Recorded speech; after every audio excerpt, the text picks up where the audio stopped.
जय हिंद दोस्तों, स्वागत है आप सभी का हमारे इस चैनल पे। दोस्तों, ज्ञान बिंदु जीएस एकेडमी का जो आपका होमवर्क सीरीज चलाया जा रहा है बिहार दरोगा के लिए, उसका डे यहाँ पे आपका 57 हो जाएगा।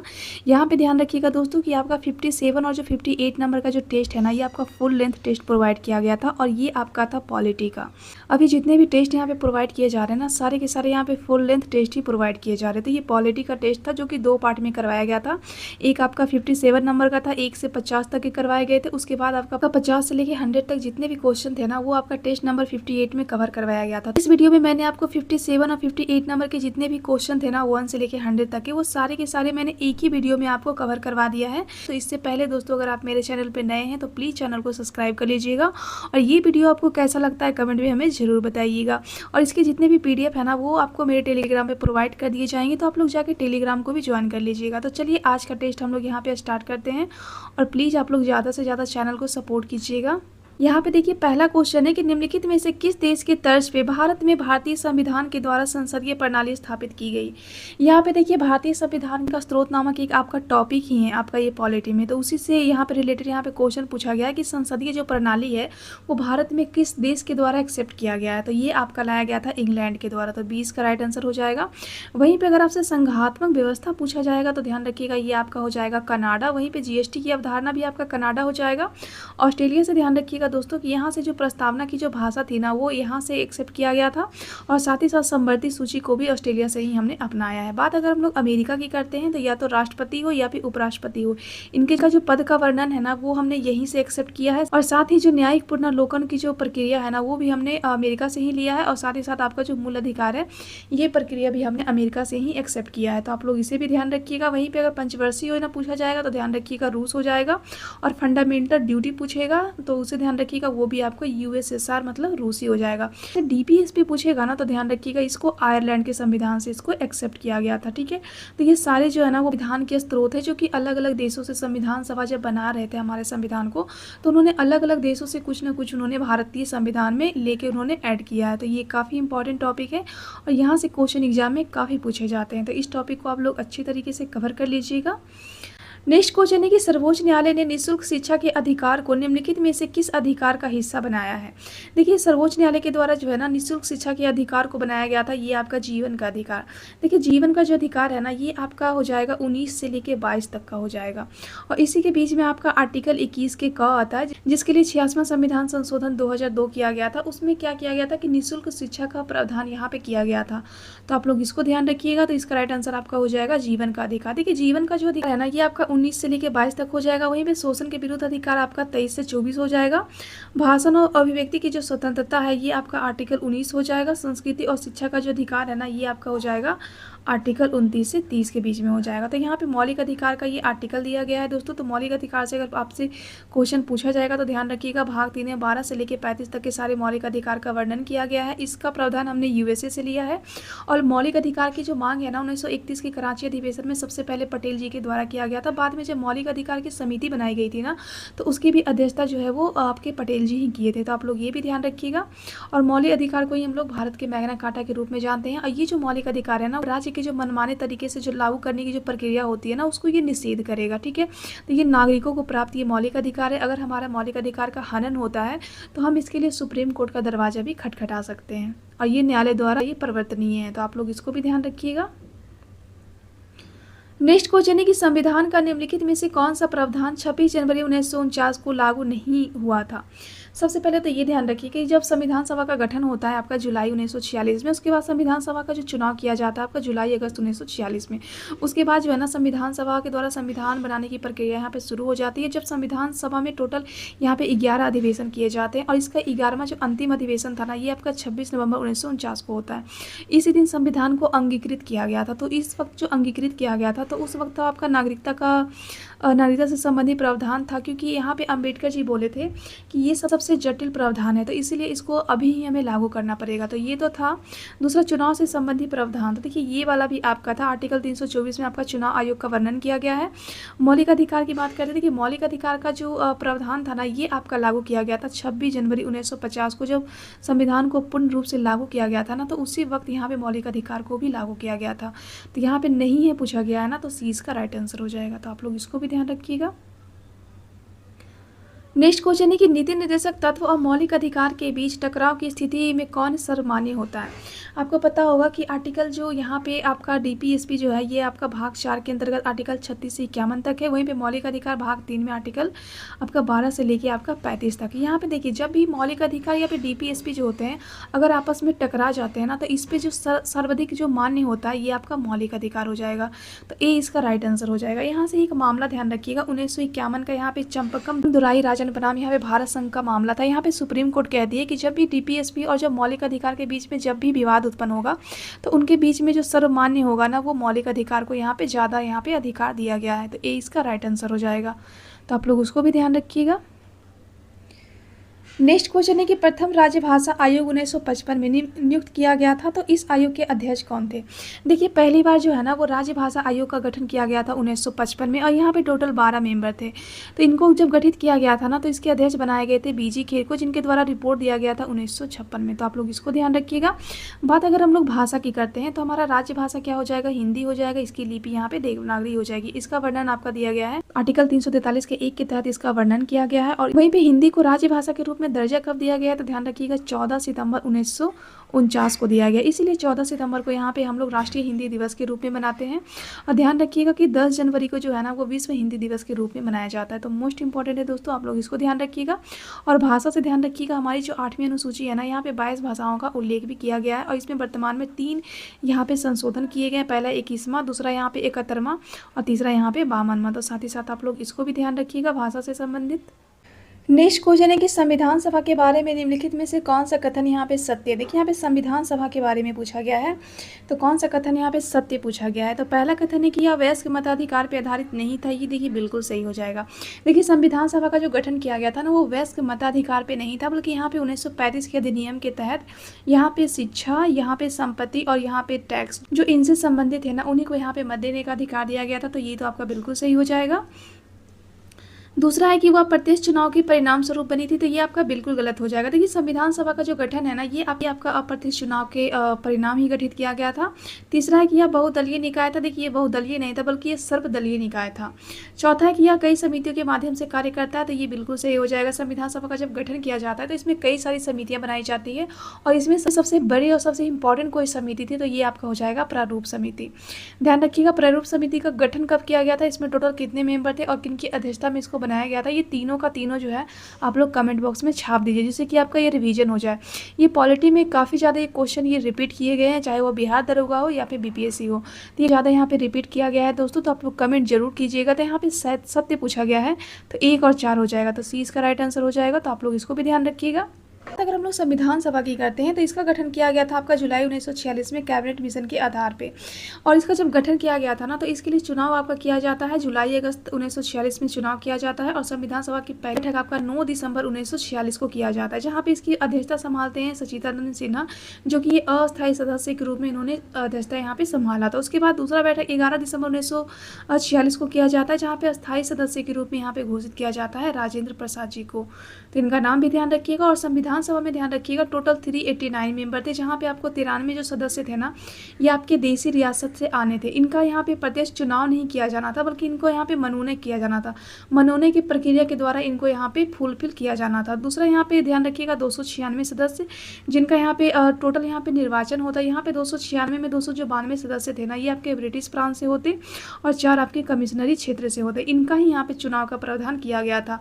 और जैसे ही जुलाई अगस्त 1946 में संविधान सभा का जब चुनाव किया जाता है तो यहाँ पे जो 93 जो देसी रियासत थे ना इन्होंने यहाँ पे भाग नहीं लिया था। यहाँ पे टोटल 296 सदस्यों का ही यहाँ पे सिर्फ चुनाव किया गया था, जिसमें यहाँ पे 208 जो सदस्य सीट था ना वो सिर्फ कांग्रेस के द्वारा जीता गया था। तो भारी मतों के साथ कांग्रेस यहाँ पे सत्ता पे आई थी, तो इसीलिए कांग्रेस का जो वर्चस्व है ना उस टाइम हमें देखने को मिलता है। तो आप लोग इसको भी ध्यान रखिएगा। एक क्वेश्चन आपसे पूछा जाता है कि संविधान सभा का अंतिम बैठक कब होता है, तो ध्यान रखिएगा 24 जनवरी 1950 को संविधान सभा का अंतिम बैठक किया जाता है। और इस वक्त जो है टोटल 284 मेंबर ही संविधान सभा में भाग लेते हैं, तो आप लोग ये भी ध्यान रखिएगा। और संविधान सभा से ध्यान रखिएगा दोस्तों कि 2 वर्ष 11 महीने 18 दिन लगा था हमारे संविधान को बनाने में संविधान सभा के द्वारा। यहाँ पे टोटल 11 अधिवेशन किए गए थे और 11वां जो अधिवेशन था ना, ये आपका किया गया था 26 नवंबर 1949 को। और अंतिम बैठक तो आपको बता ही दी हूँ मैं, 24 जनवरी 1950 को किया गया था और 26 नवंबर 1949 को संविधान को अंगीकृत किया गया था और पूर्ण रूप से संविधान को लागू किया गया था आपका 26 जनवरी 1950 को। तो आप लोग इसको भी ध्यान रखिएगा, काफ़ी इंपॉर्टेंट है ये। नेक्स्ट क्वेश्चन है कि ब्रिटिश भारत के दौरान किस अधिनियम ने राष्ट्रपति को अध्यादेश जारी करने की शक्ति दी है। देखिए यहाँ पे राष्ट्रपति को अध्यादेश जारी करने की शक्ति पूछा गया है, तो ये आपका भारत सरकार अधिनियम 1935 के द्वारा दिया गया है।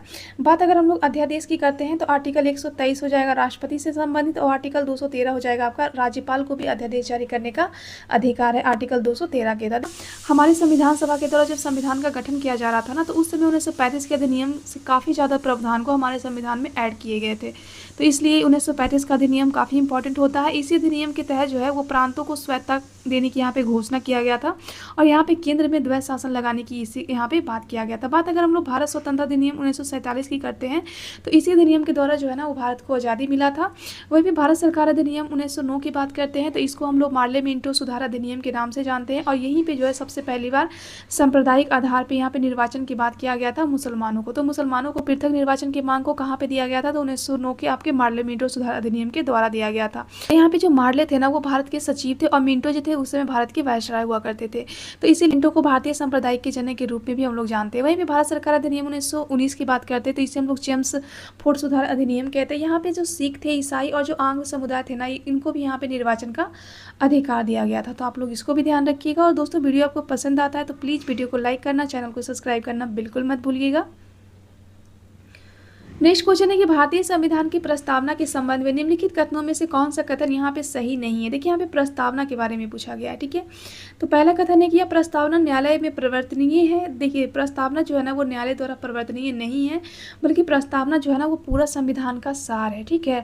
और ये जो सार है ना, तो इसमें जो संविधान में जो जो इम्पोर्टेंट बात है ना इसको यहाँ पे ऐड किया गया है। तो यह राज्य का कर्तव्य होगा, जब राज्य कानून बनाएंगे ना तो इस प्रस्तावना को अपने ध्यान में रख के उस कर्तव्य को डालने का वो कार्य करेंगे उस कानून में, ठीक है। तो ये आपका न्यायालय द्वारा परिवर्तनीय बिल्कुल भी नहीं हो जाएगा। दूसरा है कि यह भारतीय राज्यों की प्रकृति को दर्शाता है, ये आपका बिल्कुल सही हो जाएगा। तीसरा है कि यह संविधान के उद्देश्य को परिभाषित करता है, तो ये तो आपका बिल्कुल सही हो जाएगा। चौथा है कि यह संविधान को अपनाने की तारीख का उल्लेख करता है, तो ये भी आपका बिल्कुल सही हो जाएगा। तो इसका राइट आंसर हो जाएगा। यहाँ पे प्रस्तावना यहाँ पे सही नहीं पूछा गया है, तो आपका यहाँ पे ए जो है ना यहाँ पे आपका राइट आंसर हो जाएगा। आप लोग कमेंट में बताइएगा दोस्तों कि प्रस्तावना को किस देश के द्वारा भारतीय संविधान में इसको अपनाया गया है, तो आप लोग कमेंट में जरूर कमेंट कीजिएगा। और प्रस्तावना में अभी तक बस एक ही संविधान संशोधन किए गए, इसके द्वारा जो है वो 3 वर्ड जोड़े गए हैं, तो ये कौन सा संविधान संशोधन था और इसमें कौन से 3 वर्ड जोड़े गए हैं ये भी आप लोग कमेंट में बताइएगा। और प्रस्तावना से ध्यान रखिएगा कि उद्देश्य प्रस्ताव को जो है नेहरू जी के द्वारा कब इसको पेश किया गया था और कब इसको लागू किया गया, मतलब कब इसको एक्सेप्ट किया गया है, ये दोनों डेट भी आप लोग बताइए। सारे के सारे क्वेश्चन जो है ना एग्जाम में पूछे हुए क्वेश्चन है, तो आप लोग जरूर कमेंट कीजिएगा, जिससे कि आपका काफ़ी ज़्यादा यहाँ पे बेनिफिट हो। नेक्स्ट क्वेश्चन है कि किसी व्यक्ति को जो संसद के किसी भी सदन का सदस्य नहीं है तो कितने समय के लिए मंत्री नियुक्त किया जा सकता है। देखिए कोई भी अगर सदस्य अगर राज्यसभा या फिर लोकसभा में से किसी के सदस्य नहीं है, अगर वो मंत्री बन जाते हैं तो उनको 6 मंथ का टाइम दिया जाता है कि 6 मंथ के अंतर्गत या तो आप राज्यसभा के लिए या फिर आप लोकसभा में से किसी एक का सदस्य आप लोग बन जाओ। तो सी इसका राइट आंसर हो जाएगा। तो ध्यान रखिएगा ये 6 मंथ के लिए दिया जाता है। बात अगर हम लोग लोकसभा की करते हैं तो इसका वर्णन आपका किया जाता है आर्टिकल 81 में और राज्यसभा का वर्णन आपका किया जाता है आर्टिकल 80 में। वहीं पे संसद का वर्णन आपका 79 में है, तो आप लोग इसको भी ध्यान रखिएगा। लोकसभा से ध्यान रखिएगा दोस्तों कि लोकसभा में ही सबसे पहली बार धन विधेयक को पेश किया जाता है और कोई विधेयक धन विधेयक है या नहीं है इसको डिसाइड करने का अधिकार लोकसभा के स्पीकर को होता है, तो आप लोग उसको भी ध्यान रखिएगा।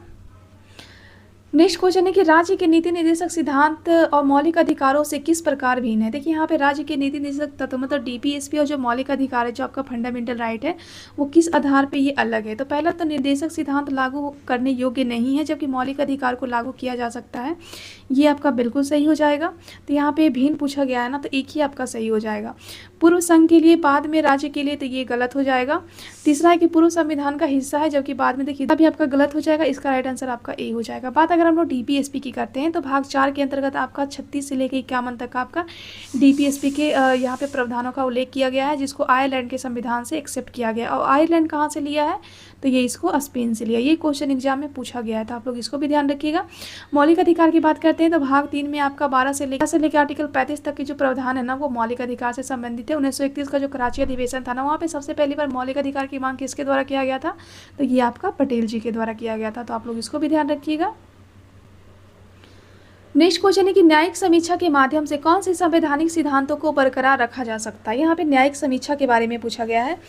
तो न्यायिक समीक्षा के माध्यम से जो है ना, वो संविधान की सर्वोच्चता को कायम रखा जा सकता है, बिल्कुल सही है। मौलिक अधिकार की रक्षा किया जा सकता है, बिल्कुल सही है। तो यहाँ पे दोनों का दोनों यहाँ पे राइट आंसर हो जाएगा, तो सी इसका राइट आंसर हो जाएगा, तो आप लोग इसको भी याद रखिएगा। नेक्स्ट क्वेश्चन है कि निम्नलिखित में से किस मामले में राज्यपाल के पास परिस्थितिजनक विवेकाधिकार होता है? देखिए यहाँ पे राज्यपाल के बारे में पूछा गया है कि राज्यपाल के पास यहाँ पे परिस्थिति के अनुसार इनके पास विवेकाधिकार का पावर होता है। तो पहला है कि मुख्यमंत्री की नियुक्ति जब किसी पार्टी के पास बहुमत स्पष्ट ना हो, तो ये आपका बिल्कुल सही हो जाएगा। इसी आधार पर जो है वो प्रधानमंत्री की भी नियुक्ति जो है वो करने का अधिकार ये आपका विशेषाधिकार में आता है आपका राष्ट्रपति को। प्रधानमंत्री की नियुक्ति की जाती है ना, तो वहाँ पर अगर कोई पार्टी अगर विशेष बहुमत प्राप्त नहीं कर पाती है, तो उस परिस्थिति में राष्ट्रपति को ये पावर होता है कि वो अपना विवेक का यूज करके किसी पार्टी को ये यहाँ पे प्रधानमंत्री बनाने को आमंत्रित कर सकते हैं। तो उसी आधार से मुख्यमंत्री के बारे में भी है, राज्यपाल को ये शक्ति प्रोवाइड होती है। दूसरा है कि मंत्रिपरिषद को बर्खास्त करना जब वह राज्य विधानसभा के विश्वास शामिल ना कर सके। ये देखिए, ये आपका गलत हो जाएगा। मंत्रिपरिषद को बर्खास्त करने की जिम्मेदारी जो है ये आपका विधानसभा के पास होता है। तीसरा है कि मंत्रिपरिषद के पास बहुमत होने पर भी राज्य विधानसभा को भंग करना, ये भी देखिए गलत हो जाएगा। ये जो मंत्रिपरिषद को भंग किया जाता है ये आपका किया जाता है स्पीकर के द्वारा। ये करते तो वैसे राज्यपाल की सलाह पे हैं, लेकिन ये स्पीकर के द्वारा किया जाता है, तो आप लोग इसको भी ध्यान रखिएगा। दोस्तों आप लोग कमेंट में बताइएगा कि राज्यपाल का जो वर्णन है वो कौन से आर्टिकल में, तो आप लोग कमेंट जरूर कीजिएगा दोस्तों, जिससे कि आपका भी ये रिविजन होते जाए। नेक्स्ट क्वेश्चन है कि किस समिति ने सिफारिश की थी कि पंचायती राज्य की त्रिस्तरीय प्रणाली को 2 स्तरीय प्रणाली में प्रतिस्थापित किया जाए? सबसे पहले ध्यान रखिएगा, पंचायती राज्य का जो उल्लेख है इसके लिए एक संविधान संशोधन होता है। आप लोग कमेंट में बताइएगा कि किस संविधान संशोधन के तहत जो है वो पंचायती राज्य को यहाँ पे शामिल किया जाता है, कौन सी अनुसूची में किया जाता है, और नगर पालिका के लिए कौन सा अधिवेशन होता है और उसको कौन सी अनुसूची में शामिल किया जाता है। दोनों का दोनों आप लोग कमेंट में उत्तर जरूर बताइएगा। तो यहाँ पर देखिए, पंचायत के लिए एक त्रिस्तरीय की बात किया गया था, एक 2 स्तरीय की बात किया गया था। त्रिस्तरीय बात किया गया था ये आपका बलवंत राय मेहता समिति बनता है यहाँ पे 1957 में, जो अपना रिपोर्ट 1959 में यहाँ पर प्रोवाइड करती है। इन्होंने त्रिस्तरीय पंचायत की बात की थी। वहीं पे अगर 2 स्तरीय पंचायत की बात करते हैं तो इसके लिए अशोक मेहता समिति बनती है, ये आपका 1977 में बनती है, जहाँ पे इन्होंने कहा था कि जो त्रिस्तरीय में एक आपका ग्राम स्तर का होता है, एक आपका पंचायत और तीसरा आपका ब्लॉक स्तर पे होता है। तो इन्होंने जो अशोक मेहता समिति थे ना, उन्होंने ब्लॉक स्तर की जो पंचायत समिति थी उसको उन्होंने खंडन कर दिया था। इन्होंने बस 2 ही स्तरीय समिति की बात की थी, एक आपका पंचायत का और एक आपका जिला का। तो आपका इसका राइट आंसर सी हो जाएगा, तो आप लोग इसको भी ध्यान रखिएगा दोस्तों। नेक्स्ट क्वेश्चन है कि भारत के राष्ट्रपति केवल की लिखित सिफारिश पर ही राष्ट्रीय आपातकाल की घोषणा जारी कर सकता है। देखिए, राष्ट्रपति आपातकाल अगर लगाना हो तो ये किसकी सिफारिश पे राष्ट्रपति करेंगे? तो ये आ जाएगा आपका संघ के जो मंत्रिपरिषद होते हैं, मतलब संघ के जो मंत्रिमंडल होते हैं ना, इन्हीं की सिफारिश पे राष्ट्रपति यहाँ पे आपके राष्ट्रीय आपातकाल को लगा सकते हैं। तो सी इसका राइट आंसर हो जाएगा। और इसका प्रावधान यहाँ पे किया गया था 144वां संविधान संशोधन 1978 होता है, जहाँ पे राष्ट्रीय आपात को अगर लगाना होता है ना तो मंत्रिमंडल की सिफारिश के आधार पे ही सिर्फ लगाया जा सकता है। तो ये काफ़ी इंपॉर्टेंट है, आप लोग इसको ध्यान रखिएगा। बात अगर हम लोग आपातकाल की करते हैं तो इसका वर्णन किया गया आपका भाग 18 में आपातकाल का प्रावधान किया गया। इसमें टोटल 3 प्रकार के आपात की बात की गई है। पहला आपका राष्ट्रीय आपातकाल हो जाएगा आर्टिकल 352 के द्वारा। दूसरा आपका राष्ट्रपति शासन का जो आपातकाल होता है, जो कि आपका राज्य में लगाया जाता है राष्ट्रपति के द्वारा। जब राज्य में जब संवैधानिक विफलता हो जाती है, जब संविधान के आधार पे वहाँ पे कार्य नहीं होता है, तो उस परिस्थिति में राज्यपाल जो होते हैं वो राष्ट्रपति को कहते हैं कि आइए आप यहाँ पे आइए आर्टिकल 356 के द्वारा, और यहाँ पे आके राष्ट्रपति शासन को आप लगा दीजिए। तीसरा आपात होता है आर्टिकल 360, जो कि वित्तीय आपातकाल होता है। ये फाइनेंशियली के कारण यहाँ पे लगता है। तो भारत में आज तक यहाँ पे वित्तीय आपातकाल नहीं लगा है। तो ये क्वेश्चन भी एग्जाम में पूछा गया था दोस्तों, तो आप लोग इसको भी ध्यान रखिएगा, काफ़ी इंपॉर्टेंट क्वेश्चन है ये। नेक्स्ट क्वेश्चन है कि भारत के संदर्भ में निम्नलिखित कथनों पे विचार कीजिए। यहाँ पे भारतीय संदर्भ में पूछा गया है। यहाँ पे देखिए सही कथन यहाँ पे पूछा गया है। पहला कथन है कि भारत में एक नागरिकता और एक ही अधिवास है, तो ये आपका बिल्कुल सही हो जाएगा। दूसरा है कि जो व्यक्ति जन्म से नागरिक हैं केवल वही राष्ट्रीय अध्यक्ष बन सकते हैं, मतलब राष्ट्रीय अध्यक्ष कहने का मतलब यहाँ पे राष्ट्रपति हो जाएगा। तो यहाँ पे ये प्रावधान नहीं किया गया था कि जो जन्मेंगे भारत में सिर्फ वही बन सकते हैं, जिनके पास भारत की नागरिकता होगी वो राष्ट्रपति बन सकते हैं। तो ये तो आपका बिल्कुल गलत हो जाएगा। तीसरा है कि जिस विदेशी को एक बार नागरिक नागरिकता दे दी गई हो, किसी भी परिस्थिति में उसे वंचित नहीं किया जा सकता, ये बिल्कुल गलत है। यहाँ पे नागरिकता को छीनने का भी प्रावधान यहाँ पे किया गया है नागरिकता वाले टॉपिक में, तो ये भी आपका गलत हो जाएगा। सही कथन पूछा गया है तो केवल यहाँ पे एक हो जाएगा। तो आप लोग इसको याद रखिएगा दोस्तों। बात अगर हम लोग नागरिकता की करते हैं तो इसका प्रावधान किया गया आपका भाग 2 में आर्टिकल 5 से लेकर 11 तक के नागरिकता का प्रावधान किया गया है। और भारत में जो है ना वो एकल नागरिकता है। पहले यहाँ पे द्वैल नागरिकता थी जो कि जम्मू कश्मीर के संदर्भ में थी, लेकिन जैसे ही जम्मू कश्मीर को यहाँ पे यूटी के रूप में कन्वर्ट कर दिया जाता है 31 अक्टूबर 2021 को, बाद में संपूर्ण भारत में जो है ना वो एकल नागरिकता यहाँ पे स्थापित हो जाती है।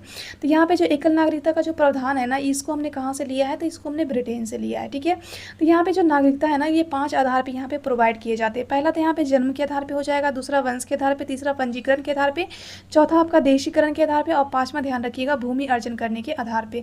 तो ये 5 आधार पे जो है ना वो नागरिकता प्रदान की जाती है। वहीं पे नागरिकता छीनने की बात की जाए तो ये 3 आधार पे किया जाता है। पहला तो अगर किसी अन्य देश की अगर आपने नागरिकता को ग्रहण कर लिया तो उस परिस्थिति में भारतीय नागरिकता आपकी समाप्त कर दी जाएगी। दूसरा ध्यान रखिएगा अगर आपने भारतीय नागरिकता को त्याग दिया तो उस परिस्थिति में, और तीसरा ध्यान रखिएगा अभी अगर सरकार के द्वारा अगर नागरिकता से आपको वंचित कर दिया जाए या फिर अवैध घोषित कर दिया जाए तो उस परिस्थिति में भी आपको नागरिकता से वंचित कर दिया जाएगा। और नागरिकता के लिए एक अधिनियम बनाया आया था 1955 का अधिनियम, जिसको वर्तमान में संशोधित किया गया था 2019 में। तो आप लोग ये भी ध्यान रखिएगा, नागरिकता से संबंधित इतने सारे फैक्टर जो कि आपके एग्जाम पॉइंट ऑफ व्यू से काफ़ी इंपॉर्टेंट है, तो आप लोग उसको भी ध्यान रखिएगा। नेक्स्ट क्वेश्चन है कि भारत में संपत्ति के अधिकार की क्या स्थिति है। देखिए भारत में जो संपत्ति के अधिकार है ना, ये वर्तमान में संपत्ति का अधिकार नहीं है, बल्कि यह एक प्रकार का कानूनी अधिकार बन चुका है। तो यहाँ पे तो आपका हो जाएगा विधि अधिकार है जो केवल नागरिकों को प्राप्त है, ये बिल्कुल गलत हो जाएगा। विधिक अधिकार है जो कि किसी भी व्यक्ति को प्राप्त है, ये आपका बिल्कुल सही हो जाएगा। तो यहाँ पे स्थिति पूछा गया है तो यहाँ पे 20 का राइट आंसर हो जाएगा। संपत्ति के अधिकार से ध्यान रखिएगा दोस्तों, यहाँ पे एक संविधान संशोधन होता है। आप लोग कमेंट में बताइएगा कि किस संविधान संशोधन के द्वारा मौलिक अधिकार का जो भाग आपका था आर्टिकल 31 में जो था ना वो संपत्ति के अधिकार था, और आर्टिकल 19 का शायद एफ या जी में भी संपत्ति का अधिकार था। तो ये दोनों को यहाँ पे से उठाया गया और भाग 12 में 300 के क के अंतर्गत इसको यहाँ पे कानूनी अधिकार बना दिया गया। तो आप लोग कमेंट में बताइएगा कौन से संविधान संशोधन के तहत ऐसा किया गया था। ये क्वेश्चन काफ़ी बार एग्जाम में रिपीट हुआ है दोस्तों, तो आप लोग कमेंट जरूर कीजिएगा जिससे कि आपका भी वो रिवीजन हो जाए। नेक्स्ट क्वेश्चन है कि निम्नलिखित मूलाधिकारों के किस वर्ग में अस्पृश्यता के रूप में किए गए विभेदन के विरुद्ध संरक्षण समाविष्ट किया गया। यहाँ पे देखिए अस्पृश्यता के विभेद के बारे में, मतलब अस्पृश्यता का छुआछूत का जो है ना यहाँ पे निषेध की बातें किया गया है। तो ये आपका हो जाएगा। देखिए शोषण का जो विरोध का जो अधिकार है ना, ये आपका आर्टिकल 23 से 24 है। स्वतंत्रता का अधिकार की बात करते हैं तो 19 से लेकर 22 तक। वहीं पे संवैधानिक उपचारों का अधिकार आपका आर्टिकल 32 हो जाएगा, ठीक है। और आपका जो समता का अधिकार है ना, ये आपका हो जाएगा आर्टिकल 14 से लेकर 18 के बीच में। और इसी के बीच में एक आर्टिकल आपका आता है आर्टिकल 17, जहाँ पे अस्पृश्यता के संबंधी प्रावधान किए गए हैं। तो यहाँ पे आपका राइट आंसर हो जाएगा डी।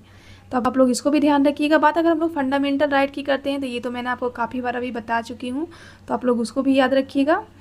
नेक्स्ट क्वेश्चन है कि भारत के संविधान के भाग 4 में अंतर्विष्ट प्रावधानों के संदर्भ में निम्नलिखित कथनों में से विचार कीजिए। देखिए यहाँ पे भाग 4 के बारे में पूछा गया है, तो भाग 4 से आपका आ जाएगा डीपीएसपी, जिसका वर्णन आपका 36 से लेकर 51 तक का किया गया है।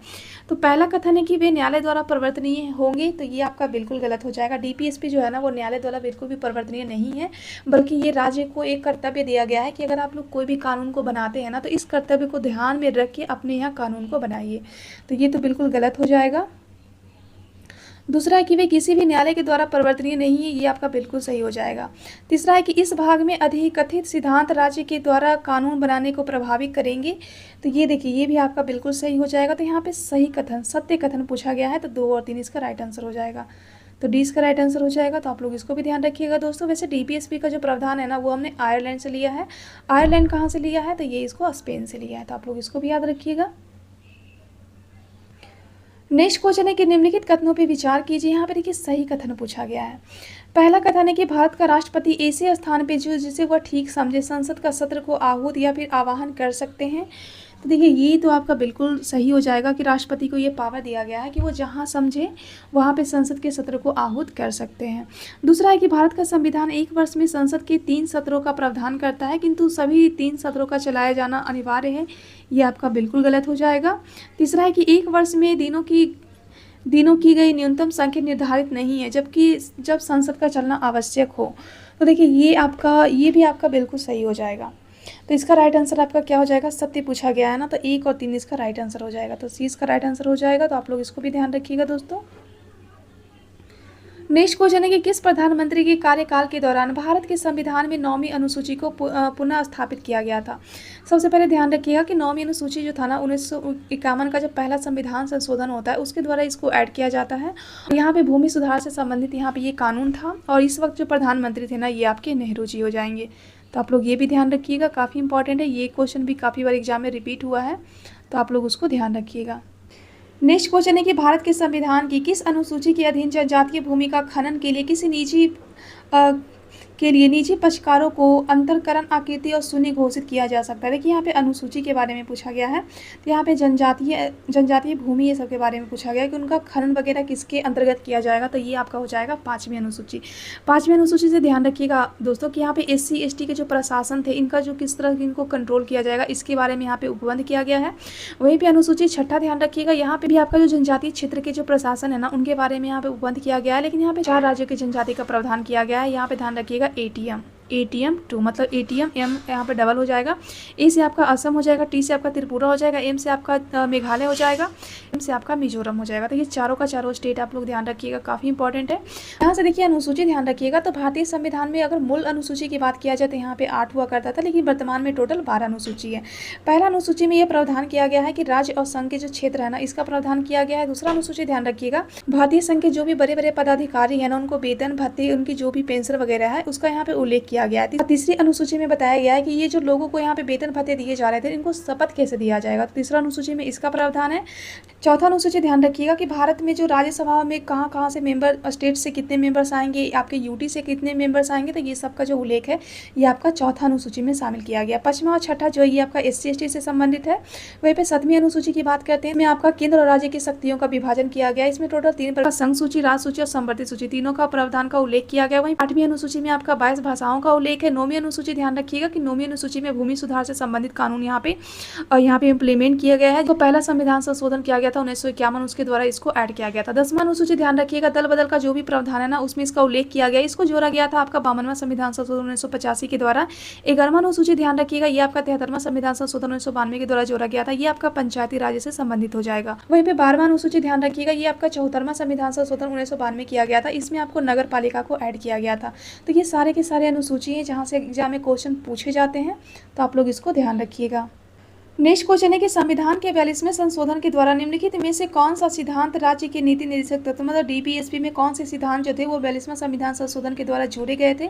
तो ध्यान रखिएगा यहाँ पे आर्टिकल 43 के A को जोड़ा गया था जिसमें प्रावधान किया गया था उद्योगों के प्रबंधन से। तो 20 का राइट आंसर हो जाएगा, तो आप लोग इसको भी ध्यान रखिएगा दोस्तों। नेक्स्ट क्वेश्चन है कि निम्नलिखित कथनों पे विचार कीजिए। यहाँ पे देखिए सही कथन पे विचार करने के लिए बोला गया है। पहला कथन यहाँ पे है कि भारत का निर्वाचन आयोग 5 सदस्यीय निकाय है। यहाँ पे निर्वाचन आयोग जो है ना वो 5 सदस्य नहीं बल्कि 3 सदस्यीय है, तो ये तो आपका बिल्कुल गलत हो जाएगा। दूसरा है कि संघ का गृह मंत्रालय आम चुनाव और उपचुनाव दोनों के लिए चुनाव कार्यक्रम तय करता है। तो ये जो कार्यक्रम है ना ये चुनाव आयोग के द्वारा तय किया जाता है, तो ये भी आपका बिल्कुल गलत हो जाएगा। तीसरा है कि निर्वाचन आयोग मान्यता प्राप्त राजनीतिक दलों के विभाजन विलय से संबंधित विवाद को निपटाता है, तो ये आपका बिल्कुल सही हो जाएगा।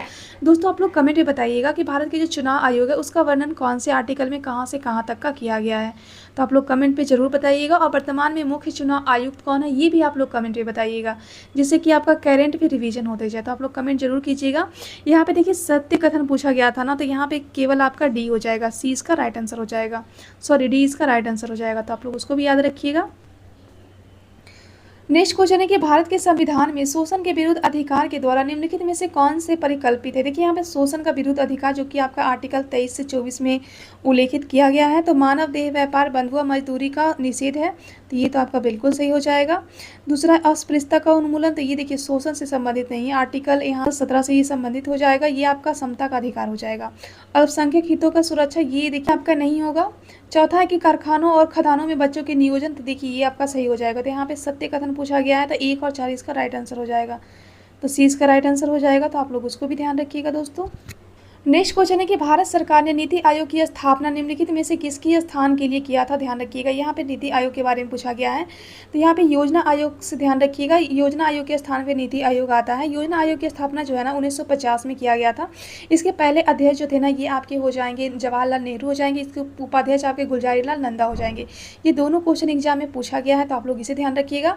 बाद में इसी योजना आयोग को जो है ना 15 अगस्त 2014 को लाल किला के पास से यहाँ पे घोषणा कर दिया जाता है कि योजना आयोग की जगह पे यहाँ पे नीति आयोग आएगा। बाद में 1 जनवरी 2015 को योजना आयोग को यहाँ पे नीति आयोग के रूप में कन्वर्ट कर दिया जाता है, जो कि सरकार के थिंक टैंक के रूप में कार्य करती हैं।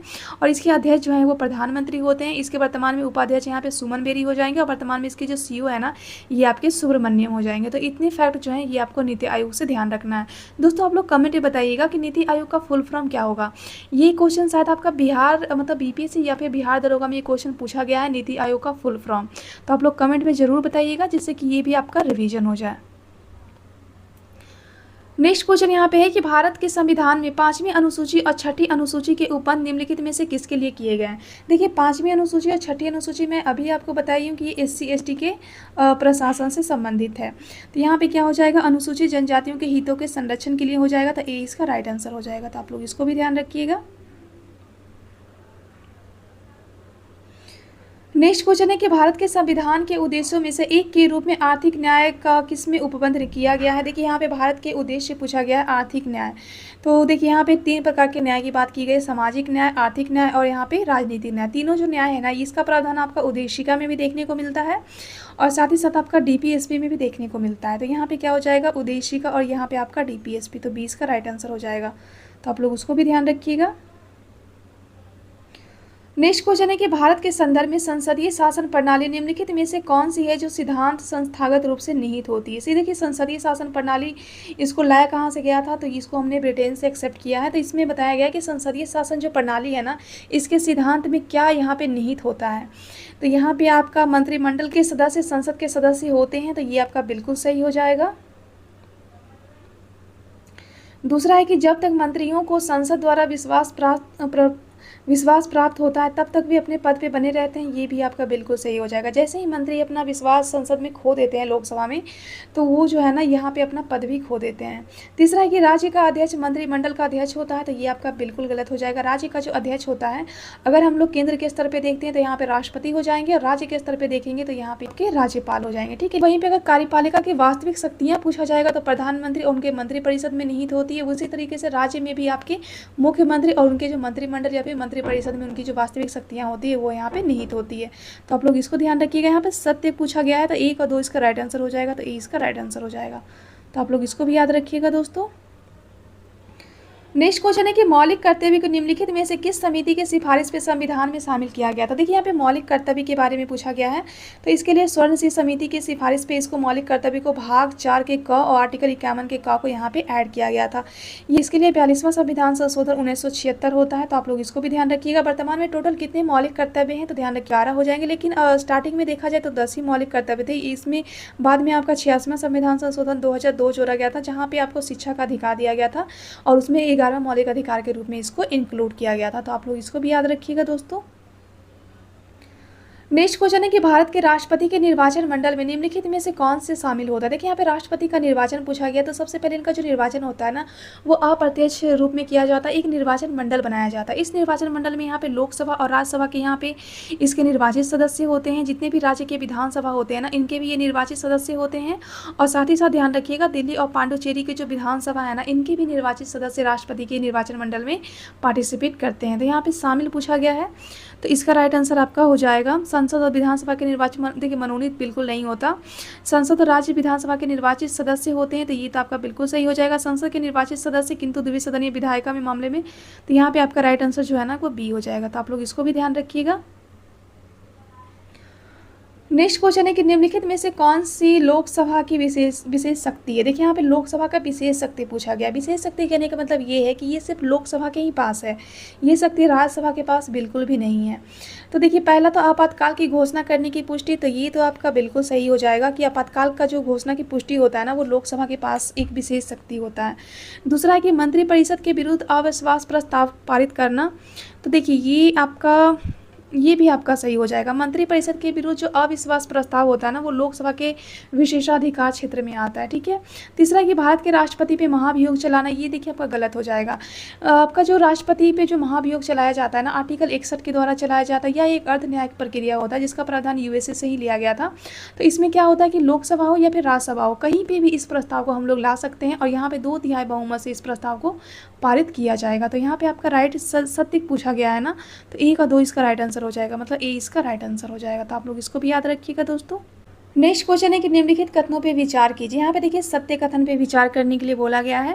पहला कथन है कि भारत के अटॉर्नी जनरल और भारत के सॉलिसिटर जनरल सरकार के एकमात्र अधिकारी हैं जिन्हें भारत की संसद की बैठक में भाग लेने की अनुमति है। ये तो आपका बिल्कुल सही हो जाएगा। दूसरा है कि भारत के संविधान के अनुसार भारत का अटॉर्नी जनरल अपना इस्तीफा देता है तब देता है जब उसे नियुक्त करने वाली सरकार इस्तीफा देती है। तो ये देखिए ये आपका गलत हो जाएगा, ये आपका गलत हो जाएगा, ठीक है। तो यहाँ पे सत्य पूछा गया है ना, तो एक केवल आपका ए इसका राइट आंसर हो जाएगा। तो इसे भी आप लोग ध्यान रखिएगा। नेक्स्ट क्वेश्चन है कि भारत में संपत्ति का अधिकार की स्थिति क्या। देखिए आपका रिपीट क्वेश्चन है, तो ये आपका हो जाएगा किसी भी व्यक्ति को उपलब्ध कानूनी अधिकार हो जाएगा, 20 का राइट आंसर हो जाएगा। नेक्स्ट क्वेश्चन है कि मौलिक अधिकारों के अलावा भारत के संविधान का निम्नलिखित में से कौन सा ऐसा भाग है जो मानव अधिकारों की सार्वभौमिक घोषणा 1948 के सिद्धांतों और प्रावधानों को प्रतिबंधित करता है। देखिए मौलिक अधिकार में क्या है कि मानव के अधिकार दिए गए हैं, इसके अलावा जो है कि भारतीय संविधान का ऐसा कौन सा भाग है जहाँ पे मानव के अधिकारों का सार्वभौमिक घोषणा किया गया है। तो ये आपका किया गया है प्रस्तावना में किया गया है और डीपीएसपी मौलिक कर्तव्य तीनों में किया गया है। तो इसका राइट आंसर आपका क्या हो जाएगा, डी हो जाएगा। तो आप लोग उसको भी ध्यान रखिएगा। नेक्स्ट क्वेश्चन है कि भारत का न्यायपालिका को कार्यपालिका से पृथक करने का प्रावधान किसके द्वारा किया गया है। देखिए न्यायपालिका को कार्यपालिका से पृथक करने का जो प्रावधान है ना, ये आपका डीपीएसपी में है। डीपीएसपी में आर्टिकल यहाँ पे 50 हो जाएगा। आर्टिकल 50 में बताया गया है कि किस तरीके से न्यायपालिका को हम लोग कार्यपालिका से पृथक करेंगे। तो इसका राइट आंसर आपका हो जाएगा डीपीएसपी। तो आप लोग इसको भी ध्यान रखिएगा। नेक्स्ट क्वेश्चन है कि निम्नलिखित कथनों पर विचार कीजिए। यहाँ पे पहला कथन दिया गया है कि यदि विधानसभा का अध्यक्ष विधानसभा का सदस्य नहीं रह जाता है तो वह अपना पद त्याग देगा। आपका बिल्कुल सही हो जाएगा। दूसरा कथन है कि जब भी विधानसभा भंग हो जाती है तो अध्यक्ष को तुरंत अपना पद छोड़ना पड़ता है। ये आपका बिल्कुल गलत हो जाएगा। देखिए जब तक आने वाली जो विधानसभा का पहला सत्र तब तक नहीं होता है तब तक ये अपने पद को नहीं छोड़ते हैं। तो यहाँ पे सत्य कथन पूछा गया है, तो यहाँ पे सिर्फ आपका ए इसका राइट आंसर हो जाएगा। तो आप लोग इसको भी याद रखिएगा। नेक्स्ट क्वेश्चन है कि भारत की संसद को राष्ट्रीय हित में राज्य सूची के किसी भी विषय पर कानून बनाने की शक्ति प्राप्त होती है यदि उस आशय का प्रस्ताव राज्यसभा के द्वारा पारित किया जाता है। देखिए यहाँ पे पूछा गया है कि वैसे तो देखिए यहाँ पे जो राज्य सूची पे जो विषय कानून बनाने का जो अधिकार होता है ना, वो सिर्फ राज्य को होता है, लेकिन कुछ विशेष परिस्थितियाँ उत्पन्न हो जाती है जहाँ पे राज्यसभा को ये पावर दिया जाता है कि आप लोकसभा को या फिर आप संसद को कह सकते हो कि आप राज्य सूची पे आप लोग कानून बना सकते हैं। तो इसके लिए क्या होता है कि राज्यसभा में 2/3 बहुमत से यहाँ पे पारित किया जाता है, ठीक है। तो यहाँ पे इसका राइट आंसर क्या हो जाएगा, डी हो जाएगा। तो आप लोग इसको भी ध्यान रखिएगा। नेक्स्ट क्वेश्चन है कि भारत में संसदीय शासन प्रणाली है। देखिए यहाँ पे भारत में संसदीय शासन प्रणाली है क्योंकि यहाँ पे राज्यसभा को भंग नहीं किया जा सकता है। तो सी इसका राइट आंसर हो जाएगा। नेक्स्ट क्वेश्चन है कि भारत के सर्वोच्च न्यायालय में न्यायाधीशों की संख्या बढ़ाने की शक्ति किसके पास है। देखिए सर्वोच्च न्यायालय में जब भी न्यायाधीशों की संख्या बढ़ानी होती है ना, तो ये पावर आपका संसद के पास होता है। तो 20 का राइट आंसर हो जाएगा। तो आप लोग इसको भी ध्यान रखिएगा। नेक्स्ट क्वेश्चन है कि केंद्र और राज्यों के बीच विवादों का फैसला करने के लिए भारत के सर्वोच्च न्यायालय की शक्ति किसके अंतर्गत आती है। देखिए केंद्र और राज्य के बीच में जो भी विवाद का फैसला किया जाता है तो ये सर्वोच्च न्यायालय का जो है मूल क्षेत्राधिकार के तहत आता है। तो सी इसका राइट आंसर हो जाएगा। तो आप लोग इसको भी ध्यान रखिएगा। दोस्तों आप लोग कमेंट में बताइएगा कि सुप्रीम कोर्ट का जो वर्णन है ना, वो कौन से आर्टिकल में कहाँ से, मतलब भाग तो 5 में किया गया है, लेकिन कहाँ से कहाँ तक का इसका वर्णन किया गया है। तो आप लोग कमेंट में जरूर बताइएगा इसका। नेक्स्ट क्वेश्चन है कि संसद अंतर्राष्ट्रीय संधि को लागू करने के लिए पूरे भारत या उसके किसी हिस्से के लिए कोई भी कानून बना सकती है।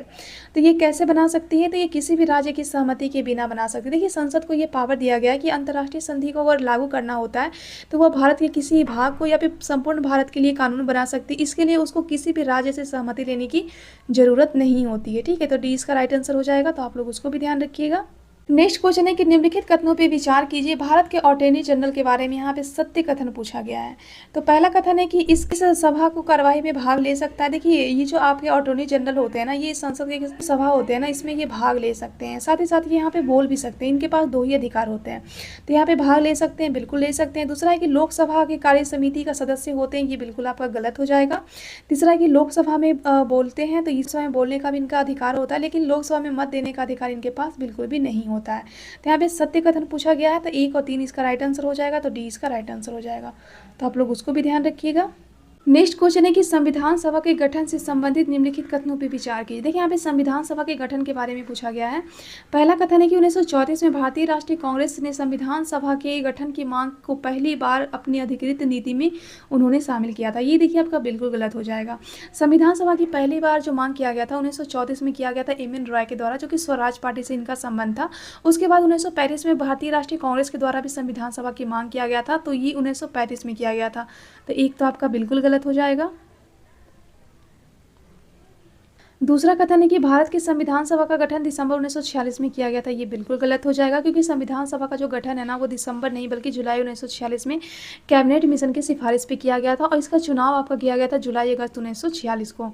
ठीक है, तो इस हिसाब से जो है इसका राइट आंसर यहाँ पे असत्य पूछा गया है, तो दोनों का दोनों यहाँ पे गलत हो जाएगा। तो डी इसका राइट आंसर हो जाएगा। नेक्स्ट क्वेश्चन है कि निम्नलिखित कथनों में से कौन सा कथन यहाँ पे असत्य है। यहाँ पे असत्य कथन के बारे में पूछा गया है। तो पहला कथन है कि राज्यपाल राज्य के विधानमंडल का अंग नहीं होता है। देखिए, राज्यपाल जो होता है ना, वो राज्य के विधानमंडल का अंग होता है, तो ये यहाँ पे तो आपका कथन असत्य पूछा गया है, तो यही इसका राइट आंसर हो जाएगा। दूसरा है कि राष्ट्रपति संसद का अभिन्न अंग होता है, तो ये बिल्कुल सही हो जाएगा। तीसरा है कि प्रधानमंत्री संसद के किसी भी सदन का सदस्य होता है, तो ये भी बिल्कुल सही हो जाएगा, चाहे वो लोकसभा के हो चाहे ये राज्यसभा के हो, लेकिन सदस्य ये संसद के होते हैं। चौथा है कि राज्यसभा एक अस्थायी सदन है, बिल्कुल सही है, राज्यसभा जो है एक अस्थायी सदन होता है। तो यहाँ पे आपका असत्य पूछा गया है, तो यहाँ पे ए इसका राइट आंसर हो जाएगा, तो आप लोग उसको भी ध्यान रखिएगा। नेक्स्ट क्वेश्चन है कि यदि किसी कारणवश भारत के राष्ट्रपति का पद रिक्त हो जाए और उपराष्ट्रपति का भी पद खाली रहे तथा सर्वोच्च न्यायालय के जो मुख्य न्यायाधीश होते हैं उनकी नियुक्ति ना हुई हो, तो उस परिस्थिति में राष्ट्रपति का पद का निर्वहन कौन करेगा। ध्यान रखिएगा, राष्ट्रपति का जब पद रिक्त होता है ना, तो वहाँ पे कार्यवाहक राष्ट्रपति के रूप में उपराष्ट्रपति कार्य करते हैं। जब ये कार्यवाहक राष्ट्रपति के रूप में उपराष्ट्रपति या फिर कोई भी कार्य करते हैं ना, तो उनको राष्ट्रपति के समान ही यहाँ पे शपथ लेना पड़ता है। उनको समान उसी के समान उन्हीं के समान उनको यहाँ पे वेतन भत्ते जितनी भी सुविधाएं होती है ना, उनको यहाँ पे प्रोवाइड की जाती है। जब उपराष्ट्रपति भी पद पे नहीं होते हैं, तो भारत के सीजेआई यहाँ पे कार्य करते हैं सुप्रीम कोर्ट के। अगर सीजेआई नहीं होते हैं ना, तो सुप्रीम कोर्ट के जो सबसे वरिष्ठतम न्यायाधीश होते हैं ना, वो इस पद पे कार्यरत होते हैं। तो इस हिसाब से यहाँ पे क्या हो जाएगा, प्रधानमंत्री तो होगा नहीं, मुख्य निर्वाचन आयोग नहीं होगा, लोकसभा के अध्यक्ष नहीं होगा, यहाँ पे सर्वोच्च न्यायालय के अन्य न्यायाधीश या फिर यहाँ पे वरिष्ठ न्यायाधीश हो जाएंगे। तो डी इसका राइट आंसर हो जाएगा, तो आप लोग उसको भी ध्यान रखिएगा। नेक्स्ट क्वेश्चन है कि यदि संशय के आधार पर किसी व्यक्ति के घर की तलाशी ली जाती है, तो उसका फोन टैप किया जा रहा है, तो उसके पक्षों को सार्वजनिक किया जा रहा हो, तो उपयुक्त संदर्भ में से कौन सा अधिकार यहाँ पे उल्लंघन होता है। देखिए, यहाँ पे निजता का अधिकार जो कि आर्टिकल 21 में है। आर्टिकल 21 में जो निजता का अधिकार है ना, उसके अनुसार यहाँ पे इसका उल्लंघन किया जाएगा, तो ए इसका राइट आंसर हो जाएगा, तो आप लोग उसको भी ध्यान रखिएगा। नेक्स्ट क्वेश्चन है कि राज्य के नीति निर्देशक तत्वों की नीतियों में निम्नलिखित में से कौन सा तत्व यहाँ पे शामिल है। देखिए, यहाँ पे डीपीएसपी के तत्व के बारे में पूछा गया है। तो यहाँ पे समान नागरिक संहिता यहाँ पे है आर्टिकल 44 के द्वारा। घरेलू उद्योगों को बढ़ाना, देखिए घरेलू उद्योग को आर्टिकल 43 के द्वारा यहाँ पे ये प्रावधान किया गया था। मद्यपान यहाँ पे आर्टिकल 47 में प्रावधान है। वहीं पे जो पशु को मारने का जो रोक है ना, ये आपका आर्टिकल 48 में है। और ये यहाँ पे आपका ग्राम पंचायत के बारे में किया गया है, तो ये आपका आर्टिकल 40 में है। तो कौन सा यहाँ पे शामिल हो जाएगा, तो यहाँ पे सभी के सभी यहाँ पे ये शामिल हो जाएगा, तो इसका राइट आंसर आपका हो जाएगा,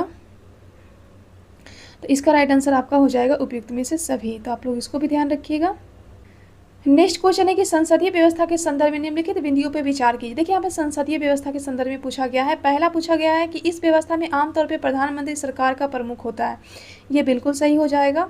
दूसरा है कि प्रधानमंत्री विधायिका में बहुमत वाले दल का नेता होता है, ये भी बिल्कुल सही हो जाएगा।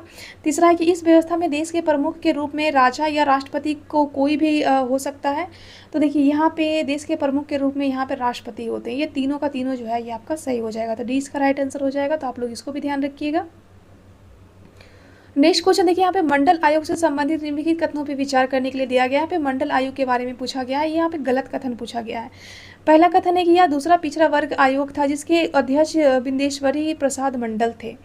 तो ये तो आपका बिल्कुल सही हो जाएगा, ये गलत नहीं है। दूसरा है कि इसकी सिफारिशें 1990 में लागू की गई थी, ये भी बिल्कुल सही हो जाएगा। तीसरा है कि इसकी सिफारिशें के द्वारा केंद्र सरकार की नौकरियों में अन्य पिछड़ा वर्ग को आरक्षण दिया गया था, ये भी आपका बिल्कुल सही हो जाएगा।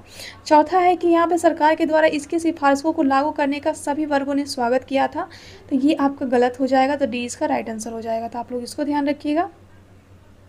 नेक्स्ट क्वेश्चन है कि भारत की संघ की कार्यपालिका समिति में कौन कौन शामिल होते हैं। देखिए यहाँ पे संघ की कार्यपालिका के बारे में पूछा गया था। यहाँ पे संसद कार्यपालिका में नहीं बल्कि ये विधायिका में होते हैं। यहाँ पे राष्ट्रपति हो जाएंगे, उपराष्ट्रपति हो जाएंगे, साथ ही साथ प्रधानमंत्री और इनके मंत्रिपरिषद हो जाएंगे। तो 2, 3 और 5 हो जाएंगे। 2, 3, 5 है क्या, सी इसका राइट आंसर हो जाएगा। तो यहाँ पे दोस्तों मैंने आपको 50 क्वेश्चन यहाँ पे मैंने आपको कवर करवा दिया है। यहाँ पे देखिए आपका 58 नंबर का टेस्ट है, जो कि आपका पॉलिटी का ही सेकेंड टेस्ट था, जो कि आपका 51 से लेके 100 तक के सारे क्वेश्चन यहाँ पे इंक्लूड किए गए थे। तो 57 और 58 जो है ना दोस्तों, मैंने दोनों को साथ में आपको कवर करवा दिया है। तो यहाँ से आपका 58 नंबर टेस्ट यहाँ पे स्टार्ट हो रहा है, तो आप लोग वीडियो के साथ बने रहिएगा। इसका देखिए पहला क्वेश्चन है कि उच्चतम न्यायालय के न्यायाधीश के रूप में नियुक्त होने के लिए निम्नलिखित में से कौन सा ऐसा मापदंड है जो सही नहीं है। यहाँ पे देखिए अगर आप सुप्रीम कोर्ट के अगर न्यायाधीश आप बनना चाहते हैं तो कौन सा मापदंड यहाँ पे सही नहीं है, यहाँ पे नहीं है पूछा गया है। तो पहला मापदंड है कि किसी उच्चतम न्यायालय में कम से कम 10 वर्ष तक वकालत कर चुका हो, तो ये तो आपका बिल्कुल सही हो जाएगा। दूसरा है कि किसी उच्चतम न्यायालय में कम से कम 5 वर्ष तक का न्यायाधीश रहा हो, तो ये भी आपका सही हो जाएगा। तीसरा है कि उच्चतम न्यायालय के अधिवक्ता के रूप में कम से कम 5 वर्ष पूर्ण कर चुका हो। देखिए यहाँ पे जो अधिवक्ता के रूप में यहाँ पे 10 साल का प्रावधान किया गया है, ठीक है। चौथा है कि राष्ट्रपति की दृष्टि में एक लाभ प्रतिष्ठित न्यायविद हो, तो ये भी आपका सही हो जाएगा। तो देखिए यहाँ पे मापदंड सही नहीं पूछा गया है, तो सी इसका राइट आंसर हो जाएगा। तो आप लोग इसे ध्यान रखिएगा। बात अगर हम लोग सुप्रीम कोर्ट की करते हैं तो इसका वर्णन आपका भाग आपका 5 में आर्टिकल 124 से लेकर 147 तक का सुप्रीम कोर्ट का प्रावधान किया गया है, जिसका गठन किया गया था 1935 के अधिनियम के द्वारा। 1950 में इसका उद्घाटन किया गया था। आप लोग इसको भी ध्यान रखिएगा और आप लोग कमेंट में बताइएगा कि वर्तमान की जो सीजेआई है ना वो कौन है। अभी हाल ही में वो चेंज हुए हैं, तो ये आपके करेंट अफेयर की दृष्टि से काफ़ी इंपॉर्टेंट है। तो आप लोग कमेंट जरूर कीजिएगा दोस्तों, जिससे कि आप ही का ये फ़ायदा होगा। तो आप लोग कमेंट जरूर क्या कीजिए। नेक्स्ट क्वेश्चन है कि प्राकृतिक पर्यावरण की रक्षा करें और उसका संवर्धन करें, उपबंध निम्नलिखित में से किसमें संबंधित है। देखिए प्राकृतिक पर्यावरण की रक्षा करना, उसका संवर्धन करने का जो प्रावधान है ना, ये आपका मूल्य कर्तव्य में दिया गया है। तो आप लोग इसे ध्यान रखिएगा। वैसे आपका डीपीएसपी में आर्टिकल 48 के ए में भी इसका प्रावधान दिया गया था, जो कि आपका 42वां संविधान संशोधन 1976 के द्वारा इसको ऐड किया गया था। तो आप लोग ये ध्यान रखिएगा। लेकिन ये आपका कर्तव्य पूछा गया है, तो ये आपका मूल्य कर्तव्य हो जाएगा। तो आप लोग उसको भी ध्यान रखिएगा। नेक्स्ट क्वेश्चन है कि सरकारी सेवाओं में कंपनी के महत्वपूर्ण पदों की प्रतियोगी परीक्षाओं के माध्यम से भरने की प्रक्रिया किस अधिनियम के द्वारा शुरू किया गया। ये देखिए सरकारी सेवाओं में जो कंपनी के जो महत्वपूर्ण पद थे ना, इनको प्रतियोगिता परीक्षा के द्वारा भरा जाएगा, ऐसा यहाँ पे बताया गया था 1853 के चार्टर एक्ट के द्वारा। तो मोस्ट इंपॉर्टेंट है, सी इसका राइट आंसर हो जाएगा। वैसे 1853 के चार्टर एक्ट से ध्यान रखिएगा कि ईस्ट इंडिया कंपनी का सबसे अंतिम कोई चार्टर एक्ट था, तो ये यही था। तो आप लोग इसको भी ध्यान रखिएगा। नेक्स्ट क्वेश्चन है कि जब भारत 15 अगस्त 1947 को स्वतंत्र हुआ और 26 जनवरी 1950 को जब भारत संपन्न लोकतांत्रिक गणराज्य घोषित किया, तो इस अवधि के दौरान भारत सरकार कौन से उपबंध के अधीन कार्य कर रही थी। तो यहाँ पे भारत सरकार उपबंध के तहत कार्य कर रही थी, ये आपका हो जाएगा भारत सरकार अधिनियम 1935 के उपबंध के तहत ही भारत सरकार इस वक्त कार्य कर रही थी। तो ए इसका राइट आंसर हो जाएगा। तो उसको भी आप लोग ध्यान रखिएगा। नेक्स्ट क्वेश्चन है कि किस संवैधानिक संशोधन अधिनियम में राज्य को आदेश दिया है कि 6 से 14 वर्ष तक की आयु के जो सभी बच्चे हैं उनको निःशुल्क और अनिवार्य शिक्षा यहाँ पे प्रोवाइड किया जाए। तो ये संविधान संशोधन किया गया था आपका 86वां संविधान संशोधन 2002 के तहत किया गया था। यहाँ पे ध्यान रखिएगा फंडामेंटल राइट में आर्टिकल 21 के 1 के तहत ये प्रावधान को जोड़ा गया था, और आपका जो मूल्य कर्तव्य 11 नंबर का था ना, उसको भी यहाँ पे इसको जोड़ा गया था 86वां संविधान संशोधन 2002 के द्वारा ही। तो आप लोग उसको भी ध्यान रखिएगा। नेक्स्ट क्वेश्चन है कि भारत के संविधान में संशोधन की पहल निम्नलिखित में से किसके द्वारा की जाती है। देखिए भारतीय संविधान में अगर संशोधन करना है तो इसका पहल किसके द्वारा किया जाएगा। तो ये आपका किया जाएगा लोकसभा और राज्यसभा दोनों के द्वारा किया जाएगा, ठीक है। तो 1 और 2 इसका राइट आंसर हो जाएगा, तो डी इसका राइट आंसर हो जाएगा। तो आप लोग इसे ध्यान रखिएगा। और दोस्तों आप लोग कमेंट में बताइएगा जो संविधान संशोधन होता है उसका कौन से आर्टिकल में इसका प्रावधान किया गया। ये क्वेश्चन मैं ऑलरेडी आपको बता चुकी हूँ, तो आप लोग कमेंट में ज़रूर बताइएगा। नेक्स्ट क्वेश्चन है कि निम्नलिखित कथनों पे विचार कीजिए। यहाँ पे सही कथन पूछा गया है कि भारत के संविधान में टोटल 20 भाग है, बिल्कुल गलत है। भारतीय संविधान में टोटल 22 भाग है। भारत के संविधान के कुल 390 अनुच्छेद है, ये भी आपका गलत हो जाएगा। भारतीय संविधान में वर्तमान में आपको 395 मतलब लगभग तो आपका 400 प्लस आपका अनुच्छेद यहाँ पे देखने को मिलता है। तीसरा है कि संविधान के अधिनियम के द्वारा भारतीय संविधान में 9वीं 10वीं 11वीं 12वीं अनुसूची जोड़ी गई थी। तो देखिए ये आपका बिल्कुल सही हो जाएगा। 9वां 10वां 11वां 12वां जो था ना, ये आपका संविधान संशोधन के द्वारा जोड़ा गया था। तो यहाँ पे सही कथन पूछा गया है, तो यहाँ पे केवल आपका 3 हो जाएगा। तो सी इसका राइट आंसर हो जाएगा।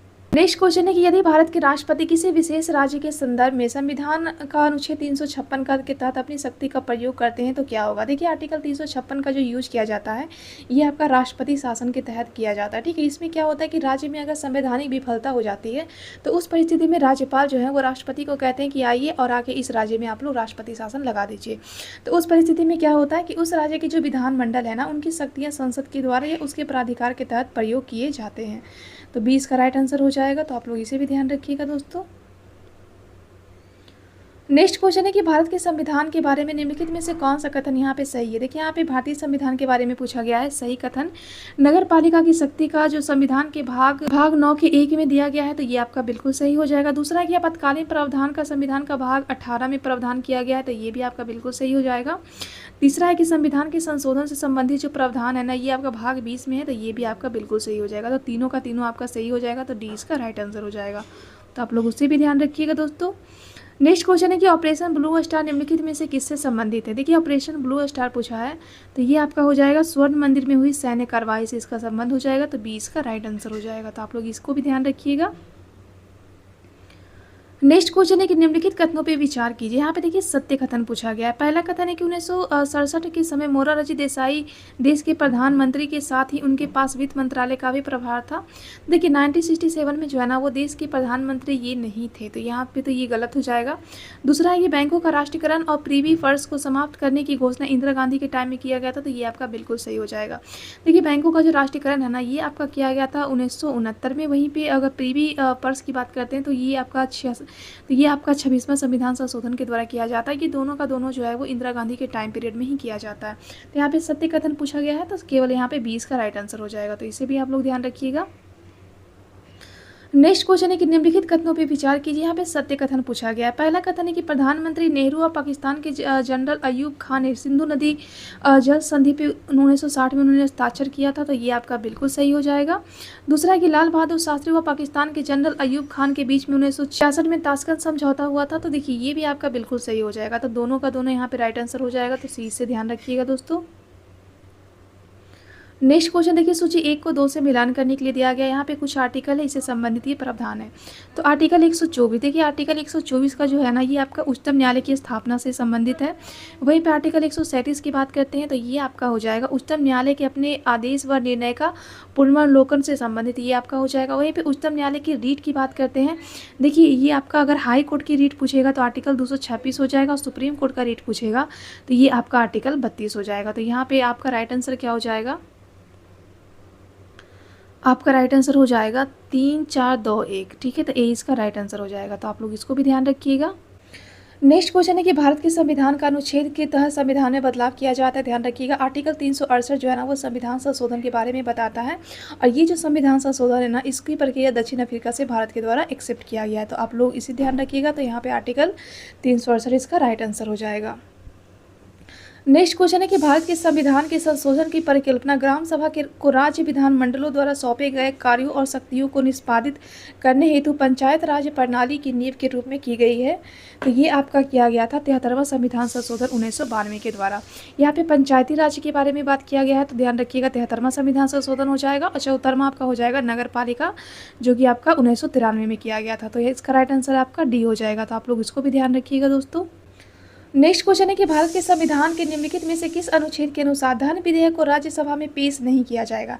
देखिए भारतीय संविधान के अनुसार जो है वो धन विधेयक को राज्यसभा में पेश नहीं किया जाएगा आर्टिकल 109 के द्वारा।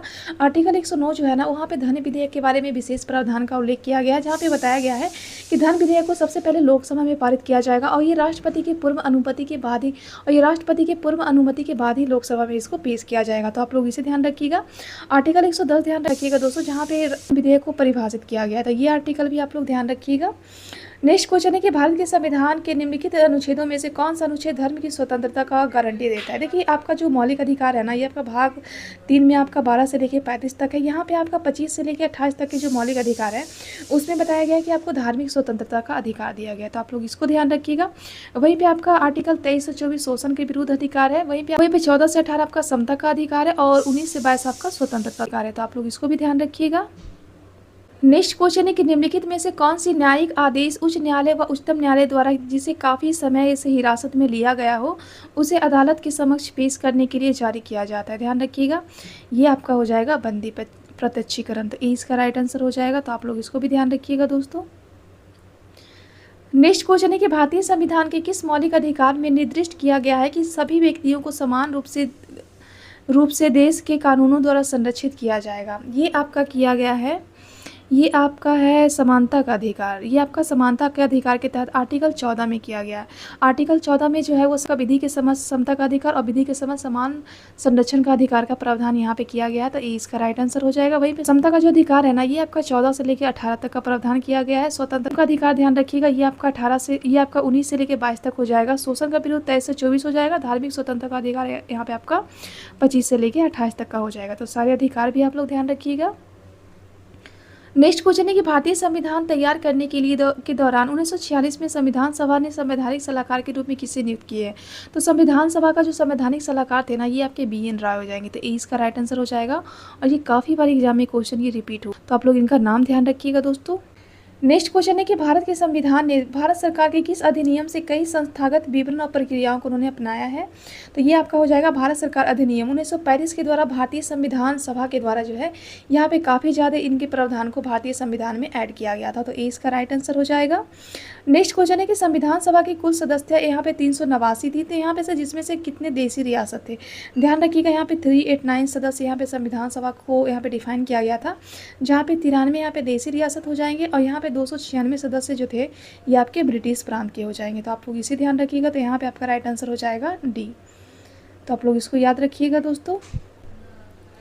नेक्स्ट क्वेश्चन है कि जीवी मालवलकर भारत की संविधान सभा के किस समिति के अध्यक्ष थे। ध्यान रखिए, ये जो आपके जीवी मालवलकर थे ना, ये भारतीय संविधान के कार्यों की समिति के ये अध्यक्ष थे, तो इनका नाम ध्यान रखिएगा। वहीं पे अगर झंडा समिति अगर आपसे पूछा जाएगा झंडा समिति, तो JP कृपलानी ध्यान रखिएगा। और यहाँ पे राष्ट्रीय ध्वज तदर्थ समिति पूछा जाएगा, तो इनका ध्यान रखिएगा राजेंद्र प्रसाद थे, तो आप लोग ये भी साथ ही साथ ध्यान रखिएगा दोस्तों। नेक्स्ट क्वेश्चन है कि निम्नलिखित में से किस अधिनियम ने विधायिका में संघीय सैनिकों और प्रांतीय स्वाधीनता की शुरुआत की है और केंद्र और प्रांतों के बीच अधिकारों के विवरण को उन्होंने प्रस्ताव रखा है। तो ये आपका रखा गया था 1935 के अधिनियम के द्वारा, तो 20 का राइट आंसर हो जाएगा। 1935 के अधिनियम के द्वारा ही यहाँ पे जो आपका जो प्रांत था ना उसको स्वायत्ता दिया गया था और साथ ही साथ यहाँ पे केंद्र में द्वैध शासन यहाँ पे लागू किया गया था, तो आप लोग इसको भी ध्यान रखिएगा। नेक्स्ट क्वेश्चन है कि संविधान सभा के संदर्भ में निम्नलिखित में से कौन सा कथन यहाँ पे संपादन सही है। देखिए संविधान सभा के बारे में सही कथन पूछा गया है। पहला कि संविधान सभा ने मई 1947 में भारत के संविधान की पुष्टि की थी, तो ये आपका मई 1947 में नहीं किया गया था बल्कि इनका गठन किया गया था जुलाई 1946 में, तो ये तो आपका गलत हो जाएगा। दूसरा है कि भारत के राष्ट्रगान को 24 जनवरी 1950 को यहाँ पे संविधान सभा में जोड़ा गया था, तो ये आपका बिल्कुल सही हो जाएगा। ये संविधान सभा ने जनवरी 1948 में राष्ट्रीय गीत को लिखा था, तो ये राष्ट्रीय गीत को यहाँ पे बिल्कुल भी नहीं लिखा गया था। देखिए यहाँ पे आपका 3 क्वेश्चन ध्यान रखिएगा। पहला तो यहाँ पे भारत के पहले राष्ट्रपति राजेंद्र प्रसाद जी कब बनते हैं, भारत का राष्ट्रगान को, भारत का राष्ट्रगीत, ये तीनों को जो है वो कब बनाया जाता है या फिर कब एक्सेप्ट किया जाता है भारतीय संविधान के द्वारा, तो ये आपका 24 जनवरी 1950 को अपनाया जाता है, तो आप लोग इसे ध्यान रखिएगा। तो C आपका गलत हो जाएगा। D यहाँ पे है कि संविधान सभा ने जुलाई 1949 में राष्ट्रीय ध्वज को अपनाया था, ये देखिए आपका गलत हो जाएगा। संविधान सभा के द्वारा राष्ट्रीय ध्वज को अपनाया गया था 22 जुलाई 1947 को। और वहीं पे अगर राष्ट्रीय भाषा पूछा जाएगा जो कि हिंदी है और इसकी लिपि आपका देवनागरी हो जाएगी, इसको एक्सेप्ट किया गया था 14 सितंबर 1949 को, इसलिए 14 सितंबर को हम लोग राष्ट्रीय हिंदी दिवस के रूप में भी मनाते हैं। तो यहाँ पे ये क्वेश्चन भी आपका गलत हो जाएगा, तो इसका राइट आंसर पूछा था ना, तो सिर्फ यहाँ पे 20 का राइट आंसर हो जाएगा, तो आप लोग वो भी ध्यान रखिएगा दोस्तों। नेक्स्ट क्वेश्चन है कि भारतीय संविधान के निर्माताओं ने स्वतंत्रता, समानता और बंधुता के सिद्धांतों को किस संविधान से लिया है। तो भारतीय संविधान के जो निर्माता थे ना, उन्होंने फ्रांस से स्वतंत्रता, समानता और बंधुता के सिद्धांत को लिया था, तो C इसका राइट आंसर हो जाएगा। नेक्स्ट क्वेश्चन है कि भारत के संविधान में राज्यसभा के लिए सदस्यों के नामांकन की प्रक्रिया निम्नलिखित में से किस देश के संविधान से ली गई है। तो यहाँ पे देखिए राज्यसभा के सदस्यों के नामांकन की प्रक्रिया है, तो इसको लिया गया है आपका आयरलैंड से। तो सी इसका राइट आंसर हो जाएगा, तो आप लोग इसे भी ध्यान रखिएगा। नेक्स्ट क्वेश्चन है कि भारतीय संविधान में निम्नलिखित में से कौन सी विशेषता को सोवियत संघ सोशलिस्ट रिपब्लिक मतलब यहाँ रूस से एक्सेप्ट किया गया था। तो जो पंचवर्षीय योजना था ना, उसको रूस से एक्सेप्ट किया गया था भारतीय संविधान में। तो 20 का राइट आंसर हो जाएगा, तो आप लोग इसको भी याद रखिएगा।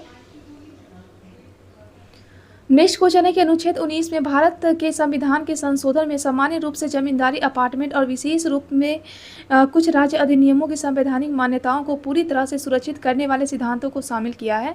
तो ये आर्टिकल 19 की बातें किया गया है, तो ये आपका हो जाएगा पहला संविधान संशोधन के द्वारा इसको किया गया था। तो यहाँ पे आपका सी का राइट आंसर हो जाएगा। यहीं पर आपका जो है भूमि सुधार से संबंधित प्रावधान को भारतीय संविधान के अनुसूची 9 में इसको शामिल किया गया था। तो आप लोग इसको ध्यान रखिएगा। नेक्स्ट क्वेश्चन है कि भारत के संविधान के बाद किस संविधान संशोधन अधिनियम में रियासतों के पूर्व शासकों की निजी संपत्ति और संपत्तियों को समाप्त कर दिया गया था। तो ये आपका किया गया था 26वां संविधान संशोधन 1971 के द्वारा।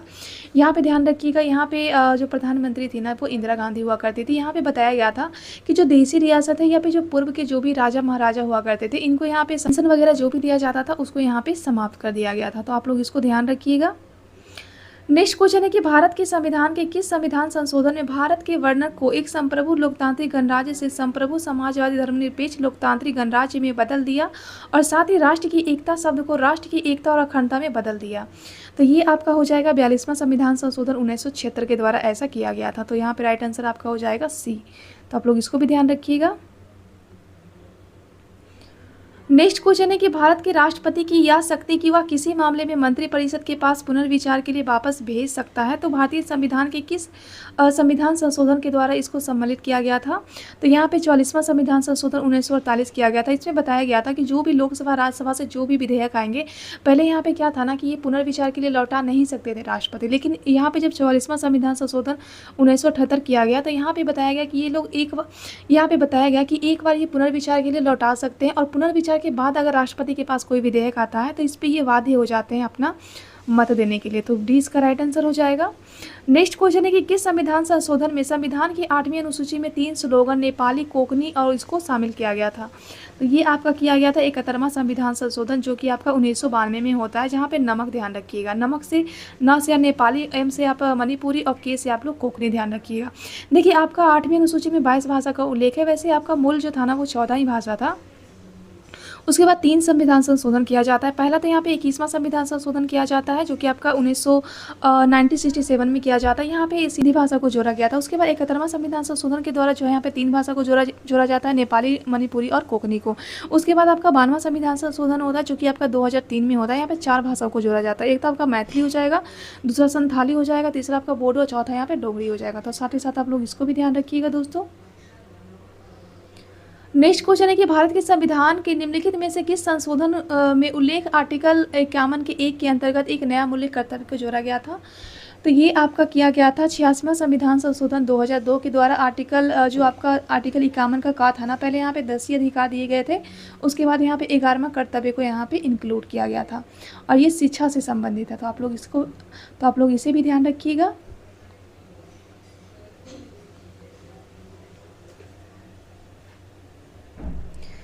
नेक्स्ट क्वेश्चन है कि भारतीय संविधान के 91वां संविधान संशोधन के मुख्यमंत्री सहित कुल संविधान के मुख्य मंत्री को मिलाकर किसी राज्य के संविधान के अनुसार संविधान सभा के कुल सदस्यों के प्रतिशत के रूप में अधिक नहीं होना चाहिए। देखिए यहाँ पे क्वेश्चन पूछा गया है कि 91वां संविधान संशोधन आपका होता है, इसमें बताया गया था कि जो आपका जो मंत्री परिषद है, चाहे वो आपका केंद्र सरकार हो या फिर आपके राज्य सरकार हो, इनका जो आपका आकार होगा ना वो लोकसभा, अगर केंद्र सरकार है तो वहाँ पे लोकसभा, अगर राज्य सरकार है तो यहाँ पे विधानसभा, तो उनके जो है यहाँ पे 15% से अधिक नहीं होना चाहिए। तो यहाँ पे राइट आंसर आपका क्या हो जाएगा, ए हो जाएगा।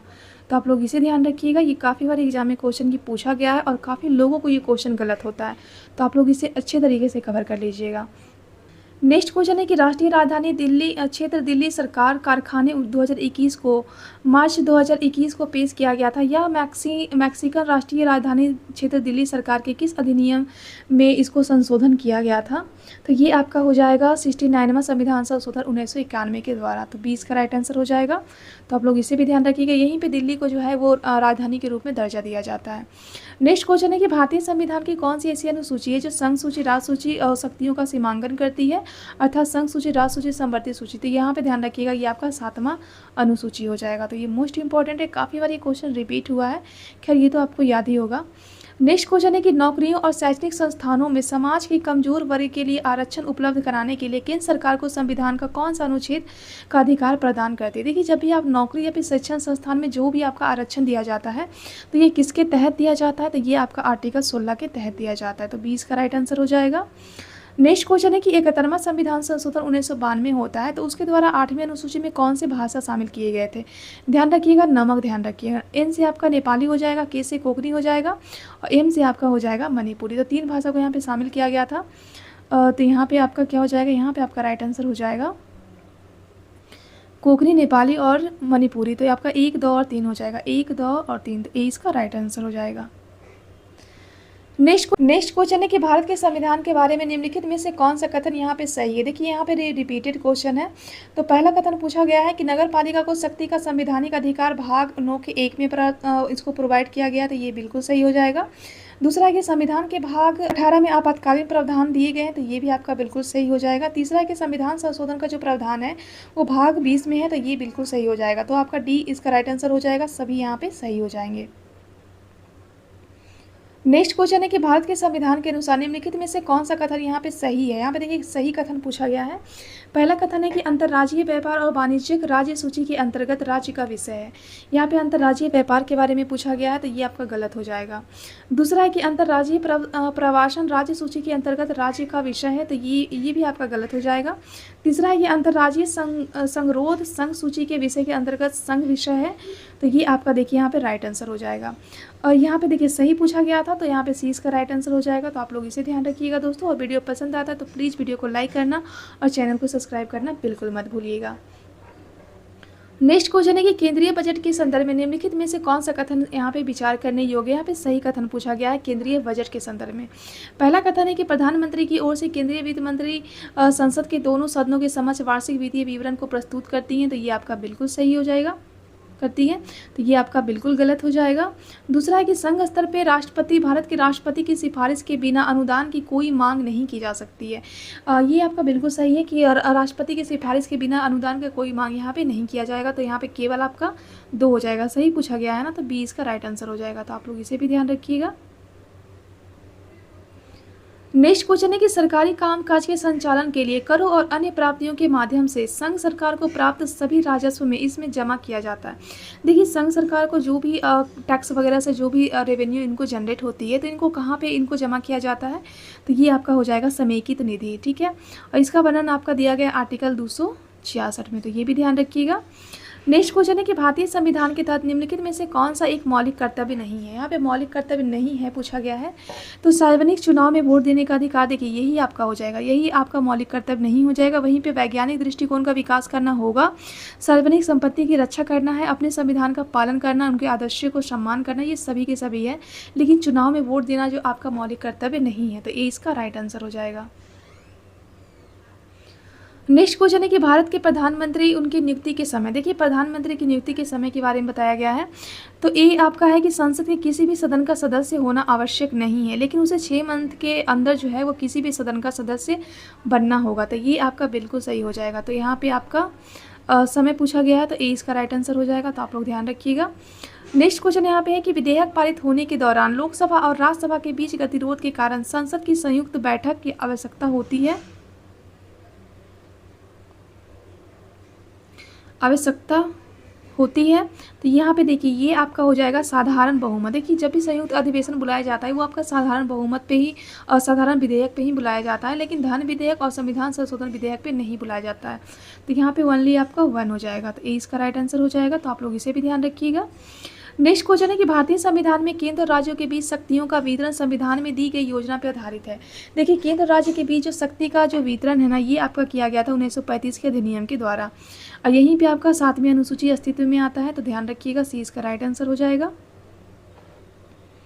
नेक्स्ट क्वेश्चन है कि निम्नलिखित कथनों पर विचार कीजिए। यहाँ पे देखिए सत्य कथन पूछा गया है। पहला कथन है कि केंद्र में मंत्रिपरिषद सामूहिक रूप से संसद के प्रति उत्तरदायी होते हैं। देखिए केंद्र में जो मंत्रिपरिषद होते हैं ना, जो मंत्रिपरिषद होते हैं ये आपके लोकसभा के प्रति उत्तरदायी होते हैं, ना कि आपके राज्यसभा के और ना कि आपके संसद के प्रति होते हैं। तो ये तो आपका बिल्कुल गलत हो जाएगा। दूसरा है कि केंद्रीय मंत्री भारत के राष्ट्रपति की इच्छा पर्यंत अपने पद पर बने रहते हैं। तो ये आपका बिल्कुल सही हो जाएगा, क्योंकि राष्ट्रपति के द्वारा ही इनकी नियुक्ति की जाती है प्रधानमंत्री की सलाह पर, इसीलिए वो इनकी इच्छा के अनुसार अपने पद पे बने रहते हैं। तीसरा है कि प्रधानमंत्री कानून के प्रस्तावों के बारे में राष्ट्रपति को सूचित करता है। तो ये भी आपका बिल्कुल सही हो जाएगा। तो सत्य कथन पूछा गया है, तो 2 और 3 इसका राइट आंसर हो जाएगा, तो बी इसका राइट आंसर हो जाएगा। नेक्स्ट क्वेश्चन है कि निम्नलिखित कथनों पे विचार कीजिए। देखिए यहाँ पे सत्य कथन पूछा गया है। यहाँ पे भी पहला कथन है कि राज्यसभा के सभापति उपसभापति उस सदन के सदस्य नहीं है।